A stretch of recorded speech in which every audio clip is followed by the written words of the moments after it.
Dear Stuart, Yes, Tonya.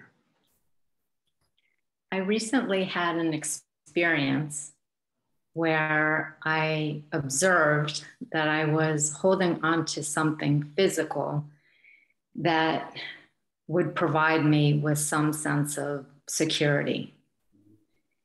And while I was able to let go of that physical thing and observe that I ought to be grounded in the spiritual for that sense of security, I know that there are aspects of my consciousness that still believe that the Wait a minute, physical. wait. Let's go back here. There's nothing wrong with having physical security, material security.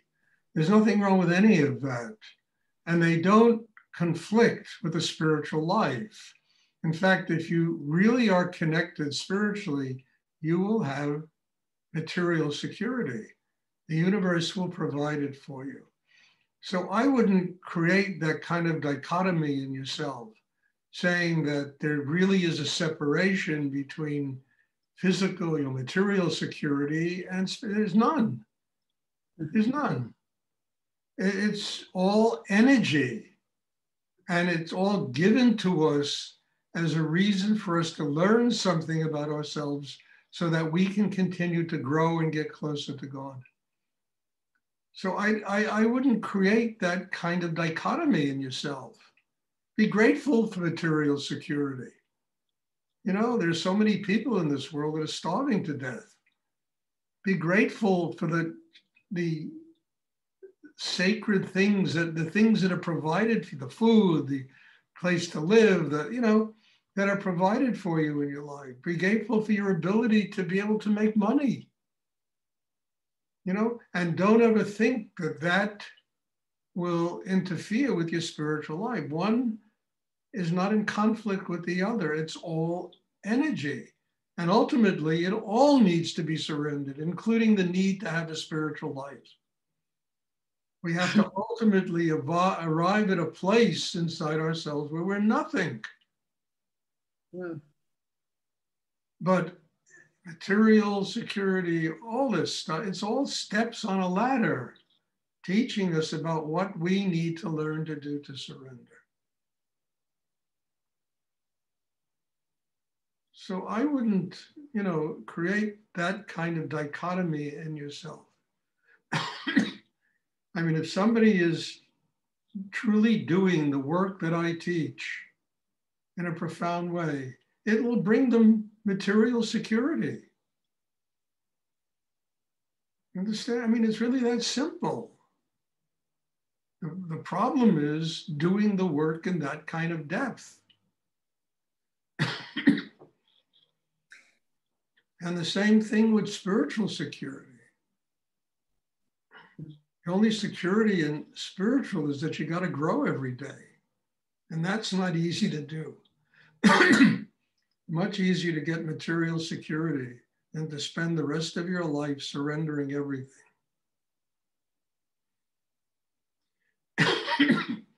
But there's no dichotomy here. There's no separation between the two. I used to think so when I was younger. And then Rudy threw me into a situation where I had 20 people living in a house. We had to pay mortgages, we had to pay rent, we had to pay, get food, and suddenly I had to learn how to make money. And I think it was a very important thing for me to learn how to support a situation, and at the same time, be detached from it. So, as a follow-on question, when physical things come to you, how do you observe the source of those physical things coming to you? Do you see it as energy? Do you see it as spirit? It's energy. It's just a different strata of energy. I've learned how to do it by using whatever comes to me for my spiritual life. That's what I've learned how to do.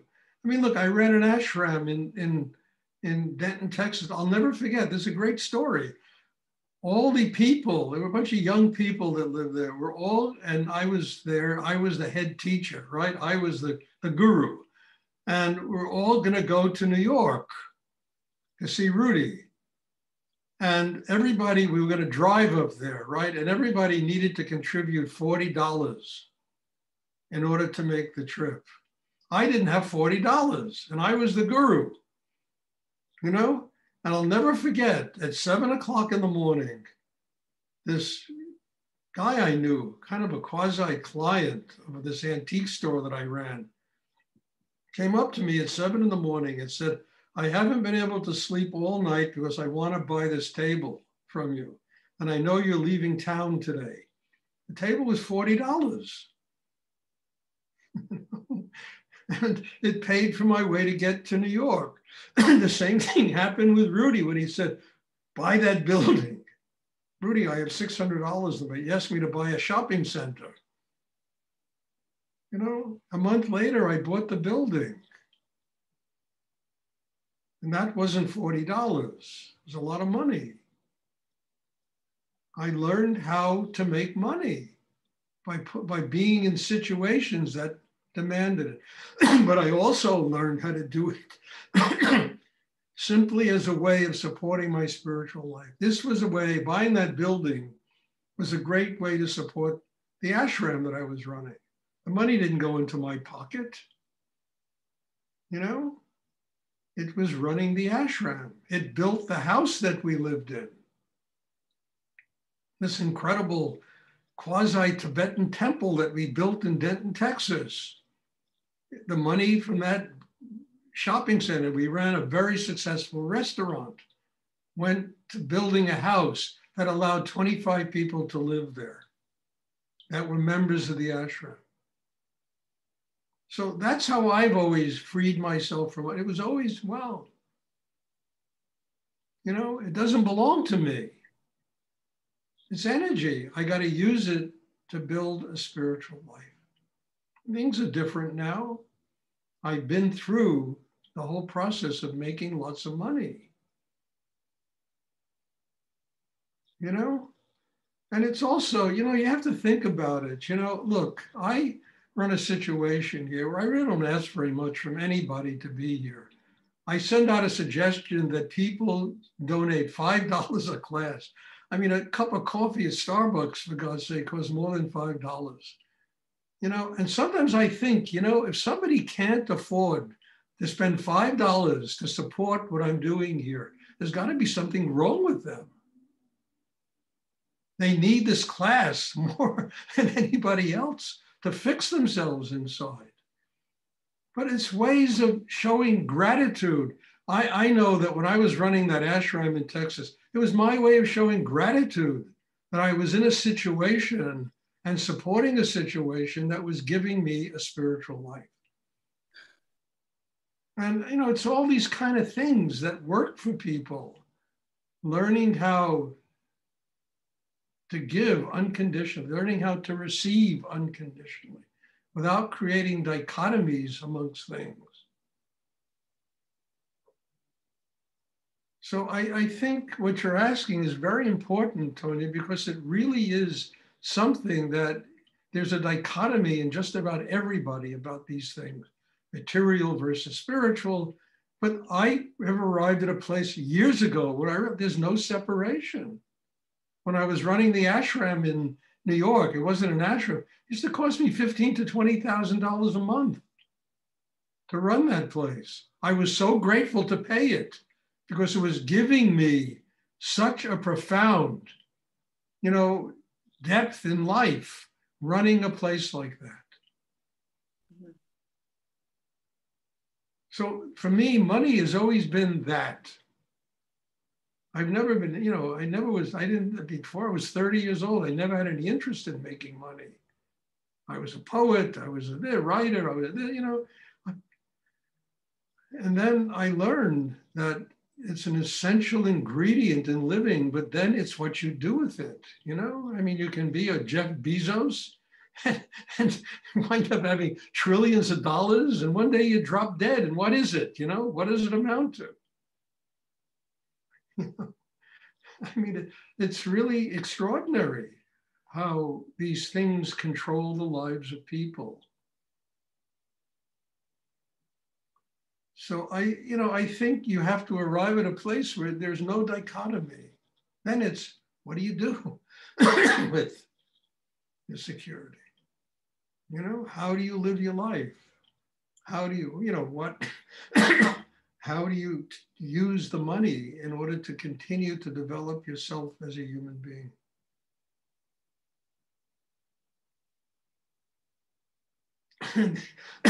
These are hard answers because we're so conditioned to live in certain ways. And we think that money is a big security, and it's really not. It's just energy, and it needs to be used properly. And look, the more money I made, the more pressure my life was under.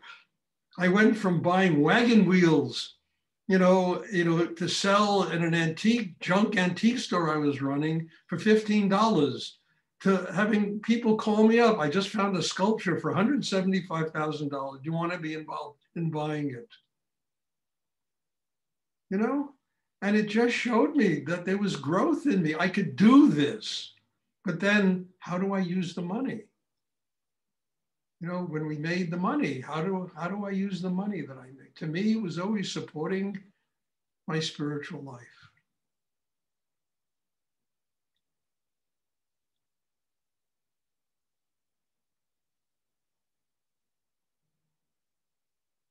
So, these are things that ultimately come up in everybody, everybody. And mostly when people have financial problems, it's because something is paralyzed in them. Something doesn't function in a kind of depth that it should function, that loosens them up, that enables them to deal with that kind of energy. And again, it might be something that many of you don't like me talking about, but it's true. What can I say? I'm not here to bullshit people. I'm here to kind of tell people the truth, And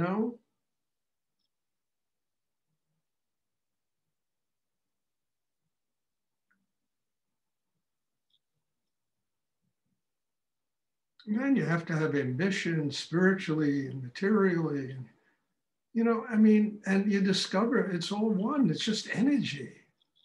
Money is another strata of energy. And if you're caught up in greed and your life is just that's your life.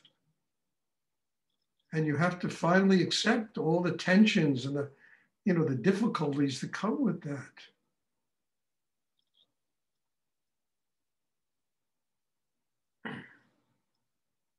The greatest treasure is just being a happy person.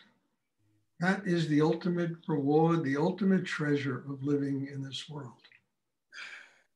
And people will never be happy if money paralyzes them. Whether they're rich or poor, doesn't matter.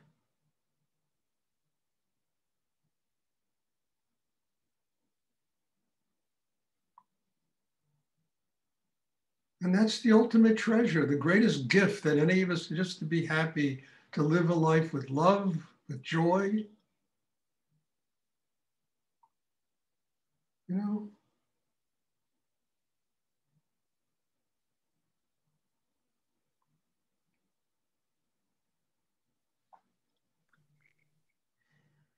Thank you for sharing those pearls of wisdom. There's definitely more work for me to be doing. Well, I'm glad to hear that, Tonya, because if you had arrived, you'd be in a lot of trouble. I'm very happy to hear that. Does anyone else have a question I would like to ask? Stuart? Yes, Larry. In the same vein, can you talk about the dedication to this work that's needed on our path to personal freedom and being happy people? Well, you have to be dedicated to something of a spiritual nature, whether it's this or something else, or excuse me, a religion or what. You have to have some craft that you work on in yourself that helps you to do it. Then it takes commitment. And if something works for you, there's no reason not to do it. I mean, I've been doing this a long time, and there's only one reason I do it. It works. If this didn't work for me, promise you, I would be doing something else. So, look, it's been 45 years I've been doing this, more, long time. How could you sustain something for that amount of time if it didn't work? And because otherwise you're just crazy, But it works. It works to take me to the depths of my inner self. It works to help me transmit a level of wisdom that I could never dream of transmitting without having this kind of depth of work. It helps me to grow every single day of my life. And it's a commitment.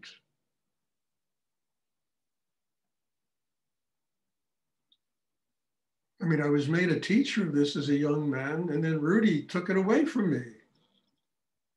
Told me, I don't want you to teach any. And it was, it was very interesting, how I had to find out how to deal with that. And I went back to him and gave him a big hug and said, thanks. And I realized what he did was he cut me down, it was like pruning a rose bush. Cut me down so I can grow as a healthy person. And I just went up to him and said, thank you. And his response was, I didn't think you'd get it this quickly. And then 4 months later, he said, I want you to go to Denton, Texas. So I said, well, what do you want me to do there, Rudy? He said, well, he looked at me, I want you to teach. I said, well, you told me I'm not a teacher. And he looked at me, he started to laugh, and he said, you're really learning, you son of a bitch. You're really learning. He said, I want you to go there and teach.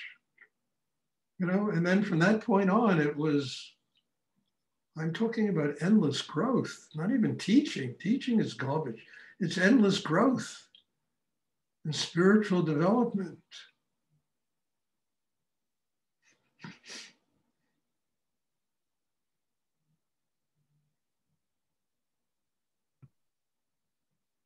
Thank you, Stuart. You're welcome. Just if something works, use it. Don't think about it, just use it, make it work for you, grow, develop in it, get free of all the structures and things in yourself that are frozen inside, and just, let it work. And when the cycle comes to an end, you'll know it,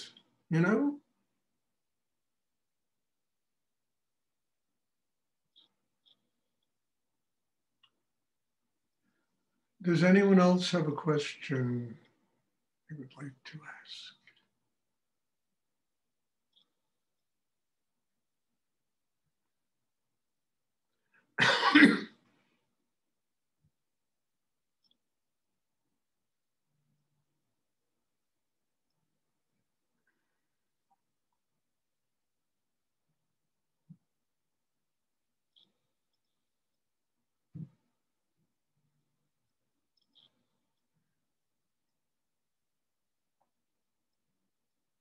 Okay, if there are no more questions, then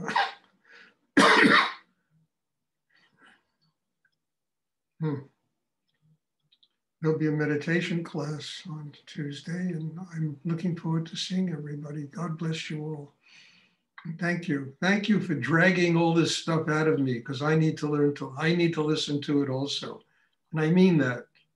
I don't do it to insult people, to hurt people. I do it so that all of us, I don't even do it, it is done to me, so that all of us can grow. That's the reason why all this happens and all these things I talk about. So God bless you all. Thank you. Thank you, Stuart. You're welcome. Thank you. Thank you.